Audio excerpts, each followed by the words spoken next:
Rail टिकटों की कालाबाजारी से जुड़े मामले में रेलवे सुरक्षा बल को बड़ी सफलता हाथ लगी है। आरपीएफ ने दलालों के ऐसे गिरोह को दबोचा है जिसके तार टिकटों की कालाबाजारी के साथ आतंकियों से भी जुड़े हैं। रेलवे प्रोटेक्शन फोर्स ने एक टिकट रैकेट का पर्दाफाश कर दिया है। ये रैकेट टिकटों की धांधली करके आतंकी फंडिंग में इस्तेमाल करता था। इसके तार भारत से लेकर दुबई, पाकिस्तान और बांग्लादेश तक फैले हुए हैं। क्या है पूरा मामला, देखते हैं इस रिपोर्ट में।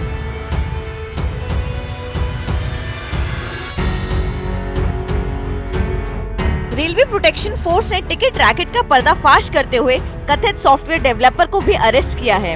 इस रैकेट के तार पाकिस्तान, बांग्लादेश और दुबई तक से जुड़े हुए बताए जा रहे हैं।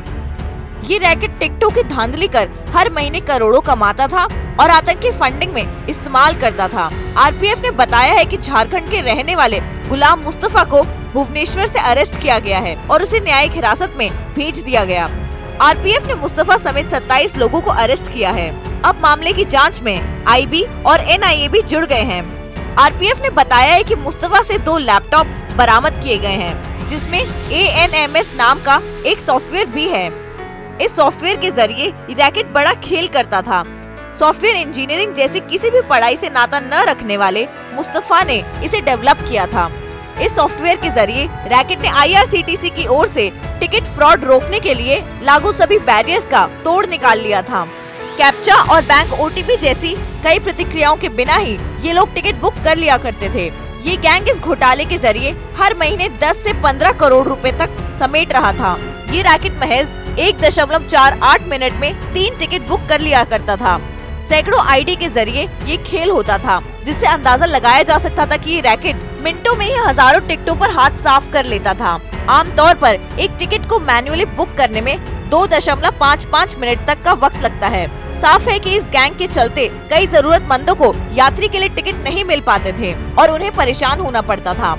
आरपीएफ के मुताबिक ये गैंग कई बार 85% टिकट अकेले ही बुक कर लेता था, जिन्हें मनमाने दामों पर यात्रियों को दिया जाता था। हालांकि रेलवे की कमाई पर इससे कोई असर नहीं पड़ता था, लेकिन आम यात्रियों से काफी रकम ऐंठ ली जाती थी। ये लोग इस रकम से टेरर फाइनेंसिंग करते थे। आरपीएफ की ओर से गिरफ्तार लोगों से अब तक पूछताछ में ये पता चलता है कि इस पूरे रैकेट के तार आतंकी फंडिंग और मनी लॉन्ड्रिंग से जुड़े हुए हैं। यही नहीं, सुरक्षा एजेंसियों को मुस्तफा के लैपटॉप में एक ऐसा एप्लीकेशन भी मिला है जिसके जरिए फर्जी आधार कार्ड तैयार किए जाते थे। आरपीएफ ने यूपी के बस्ती जिले के रहने वाले हामिद अशरफ की पहचान रैकेट के मुखिया के तौर पर की है। अशरफ बीते साल पड़ोस के ही जिले गोंडा में हुए बम धमाकों में वांटेड रहा है। गिरफ्तारी के डर से वो नेपाल के रास्ते दुबई चला गया था। आरपीएफ ने बताया कि मुस्तफा ने कोई औपचारिक शिक्षा नहीं ली थी। वो उड़ीसा में एक मदरसे में पढ़ा था। IRCTC की वेबसाइट पर उसने अपने 563 आईडी बना रखी थी। इसके अलावा 2400 SBI शाखाओं और 600 क्षेत्रीय ग्रामीण बैंकों में भी उसके खाते थे।